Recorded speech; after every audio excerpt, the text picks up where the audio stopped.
bonjour mes chers poissons, je vous remercie de me retrouver pour cet horoscope du mois de février 2017. Le mois de février au cours duquel certains d'entre vous célébreront leur anniversaire, donc je vous le souhaite ma foi fort bon. Et puis on va voir un petit peu ce que nous réserve le mois de février, ce que nous conseillent les cartes en tout cas.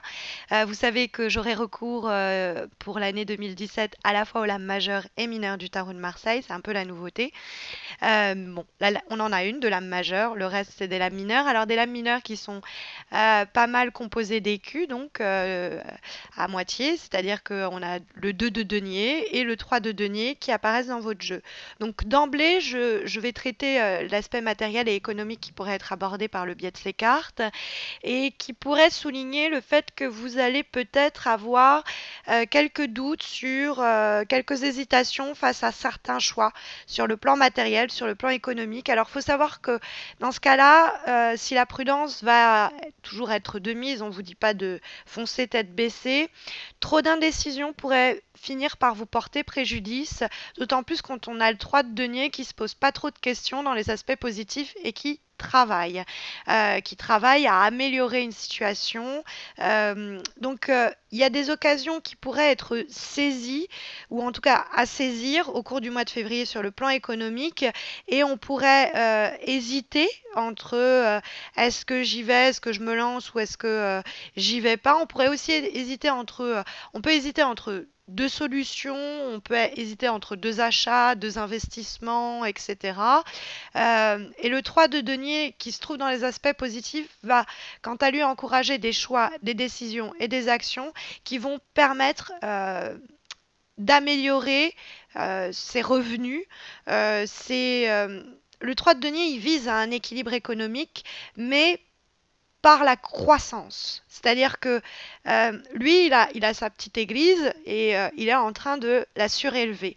Il est en train de travailler à ce qu'elle gagne un étage, donc c'est la croissance, mais avec tout ce qu'elle ça sous-entend. C'est-à-dire on part d'une situation déjà concrète et qu'on va améliorer. Hein. Il y a l'idée d'amélioration. C'est une carte d'encouragement en termes de labeur, dans le sens où on n'est pas encore au bout de nos peines.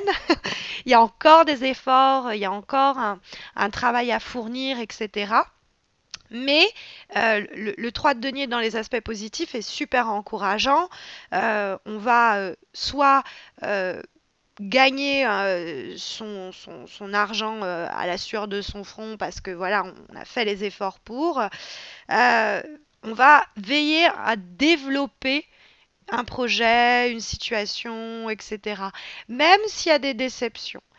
Même s'il y a l'impression que il y a des choses qui ont été ratées, qu'on reste bloqué sur des échecs passés, le 3 de denier nous dit on fait fi du passé, on fait fi de ses échecs, on se tourne vers ce que la vie nous met à disposition, c'est-à-dire tout ce qu'il reste de possible à accomplir, au lieu de se bloquer sur ah j'ai pas pu avoir cette augmentation ou j'ai pas pu faire cet investissement, j'ai pas pu avoir cet appartement, j'ai pas pu avoir cet achat.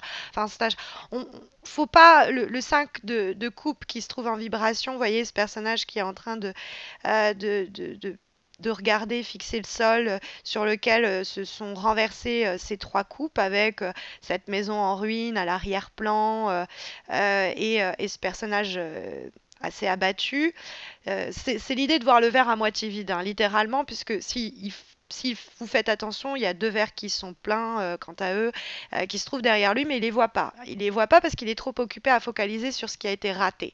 Donc le 3 de denier peut être là pour nous encourager, hein, une tape dans le dos, pour nous dire, vous avez fait des efforts, ok, vous avez peut-être une déception, vous allez peut-être pas récolter exactement le fruit de votre travail de façon juste, mais c'est une carte qui nous encourage à ne pas en rester là et au contraire à avoir de la suite dans les idées.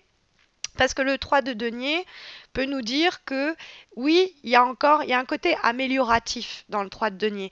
Donc ça peut nous dire qu'on va être dans une période un peu de bascule entre les deux, parce que lui, c'est le jongleur du tarot de Marseille. Il essaye, c'est pour ça que je vous disais qu'il peut hésiter, mais ça peut être aussi, il doit gérer deux situations de front ou plusieurs situations en même temps dans une phase intermédiaire.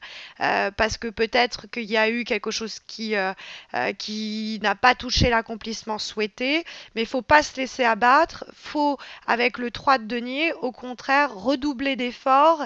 Euh, il y a peut-être même l'ego qui en prend un coup, hein. C'est-à-dire qu'on pensait que ce projet, cette idée, cette situation allait nous apporter de l'épanouissement ou une sorte de reconnaissance sociale. Et au fond, bah, grosse déception, c'est pas ce qu'on espérait, quoi. Donc après, ça peut même être traduit sur un plan relationnel, émotionnel. Avec le soleil dans les obstacles, on pourra avoir une rencontre qui ne se fait pas, et on est triste, on continue à penser à ça, alors qu'en fait, on a quand même d'autres choses à gérer dans notre vie, quoi. Il y a d'autres choses qui occupent, qui requièrent notre attention. On pourrait avoir des éléments différents, le plan émotionnel avec le 5 de coupe et le soleil qui sont résumés ici, et puis les aspects matériels et économiques qui sont résumés de ce côté-là. Mais on peut voir quand même une logique interne globale unir ces lames en se disant que sur le plan par exemple émotionnel, sentimental, mais ça peut aussi être amical, familial, etc. On a peut-être été déçu par quelqu'un. On est peut-être aussi en train de repenser à une personne du passé, à une ancienne relation, ça peut être une relation professionnelle, où on se dit, tiens, avec cette personne, j'aurais pu faire mieux, j'aurais pu faire plus, je suis un petit peu déçue, j'ai des regrets, j'ai des remords. Je me dis qu'il y a quelque chose qui a été un peu manqué dans cette histoire-là. Et j'ai un peu du mal à passer à autre chose. Alors je continue à cogiter là-dessus. Bah, quand cela tienne, dans ce cas-là, bah, faut pas se laisser miner. Il y a eu une déception, mais faut pas être nostalgique. Faut plutôt réfléchir à comment je fais pour euh, relancer la machine ou, euh, ou peut-être me tourner vers de nouveaux projets avec cette personne, par exemple. Parce que c'est vrai que le 5 de coupe, il y a des fois un petit peu de déni, parce qu'il y a de la tristesse et que le sacrifice n'a pas été consenti. Donc ça peut être amoureux, quoi. Ça peut être aussi une situation qu'on espérait s'améliorer, puis on est déçu et on doit un petit peu pour un moment arriver à trouver une balance, si vous voulez, entre cette déception et cette idée de c'est pas grave, j'ai encore des choses à faire. Il peut avoir quelque chose comme ça, hein. La dynamique quand même pour ce mois-ci, avec le 2 de denier qui a un peu conclu les vibrations, on pourrait avoir l'idée de ne pas non plus euh, se restreindre à une seule décision, un seul projet, une seule situation. Le 2 de denier, comme il n'y a pas le contentement complet, total, qu'il y a peut-être des regrets, qu'il y a l'idée qu'il faut continuer à travailler, que même si par exemple, voilà, notre ego en a pris un coup, qu'on se dit, oh là là, je pensais que ça allait avoir un meilleur écho ou que j'allais avoir un meilleur retour. Le 3 de denier, il nous dit, vous inquiétez pas, c'est une carte qui est assez positive, qui nous dit que vos efforts finiront par être reconnus. Et dans le cadre, le 3 de denier, c'est même une carte qui nous dit, dans le cadre où on ne reconnaît pas vos efforts, n'hésitez pas à les faire connaître, vos efforts. À dire, attendez, moi j'ai fait ceci, j'ai fait cela, je trouve qu'on ne reconnaît pas mes efforts à leur juste valeur, ça me rend triste, et peut-être que vous allez arriver comme ça à négocier quelque chose. C'est pas impossible, hein. En dernière lame, pour ce mois de février, en carte de conseil, c'est une carte qui est issue du tarot Osho Zen, qui est une relecture un peu transcendantale du tarot de Marseille, de la majeure et mineure du tarot de Marseille. Et on a la carte de la comparaison. Je ne sais pas si je ne l'ai pas déjà sortie pour vous, pas le mois précédent, mais En fait, il s'agit du 5 de nuages, du 5 d'épée. C'est une carte un petit peu défaitiste, hein, donc elle me fait penser au 5 de coupe, hein, forcément c'est la même énergie du 5. Ça peut indiquer souvent des conflits intérieurs, peut-être des fois avec des conflits aussi avec le monde extérieur, hein, c'est pas impossible. Dans ce cas-là, il ne faut pas faire escalader les tensions. Si on a été vexé, si on est déçu et que ça crée un sentiment de tristesse ou on sent un peu quelque chose de l'ordre ah c'est perdu d'avance ou euh, prenez respirez, prenez le temps, vous peut-être noircissez le tableau. Hein, les choses ne passent pas peut-être comme vous le voudriez, mais il faut mieux réfléchir calmement à la situation plutôt que de tout de suite se démoraliser en se disant ah oui moi j'y arrive pas alors que lui il y arrive, ah oui mais elle a fait mieux que moi, ah oui mais mon projet il est mieux que le sien. Faut pas se comparer aux autres. Cette carte-là, elle nous dit qu'il y a la nécessité de être au meilleur de ses capacités à soi, de son propre potentiel. C'est tout ce qui compte, d'accord? Rien de plus, rien de moins. Parce qu'on trouvera toujours quelqu'un de mieux, toujours quelqu'un de moins bien que nous.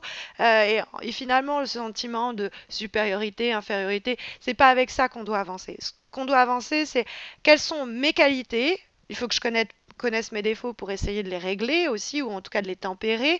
Mais quelles sont mes qualités, quels sont mes points forts, et comment je peux les améliorer, comment je peux être au mieux de ma forme, entre guillemets, que ce soit intellectuel, que ce soit professionnel, quel que soit, si j'ai des aptitudes, comment je fais pour les améliorer, comment je fais pour corriger mes défauts. La seule comparaison, elle doit être entre soi et soi-même. Est-ce que j'ai fait de mon mieux? Et c'est tout ce qui compte. C'est en tout cas cette carte, ce qu'elle nous dit. À partir du moment où on s'accomplit, hein, où on accomplit son potentiel, c'est tout ce qui compte. Ok. Après, c'est vrai que il s'agit aussi du 5 d'épée, donc je le dis quand même. Ça peut nous parler d'une période où vous pourriez être tenu éloigné pour un moment des personnes que vous aimez ou d'une personne que vous aimez. Ou de quelque chose que vous aimez. Vous pourriez le vivre comme un sacrifice, euh, mais ne soyez ni possessive, ni trop en demande, ni trop défaitiste, ni attendez que les choses reviennent à vous. Pendant cette période d'hésitation, vous pourriez être un peu voilà déçu, mais ce n'est que temporaire, ce n'est que momentané, et votre propre manière de voir les choses pourrait d'ailleurs, puisque c'est les épées, c'est le côté un peu intellectuel, et des fois on complexifie, on aggrave le sens des événements. Donc faites attention aussi à votre manière d'aborder les choses et à ne pas être défaitiste, à ne pas amplifier des problèmes par la simple vue de l'esprit, quoi. Je sais pas si je suis claire sur ce coup-là, mais je l'espère, comme j'espère que ce tirage sera vous aiguiller pour ce mois de février.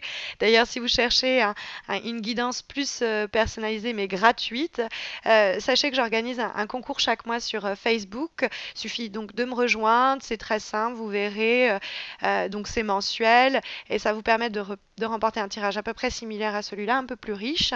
Et donc pour répondre à une question qui vous occupe en ce moment. C'est aussi l'occasion pour moi de vous inviter à me rejoindre sur Facebook et puis à vous abonner à ma chaîne YouTube. On célébrera les 10 000 abonnés comme il se doit. Je vous réserve une jolie surprise. Je vous dis à très vite, j'espère. Prenez soin de vous.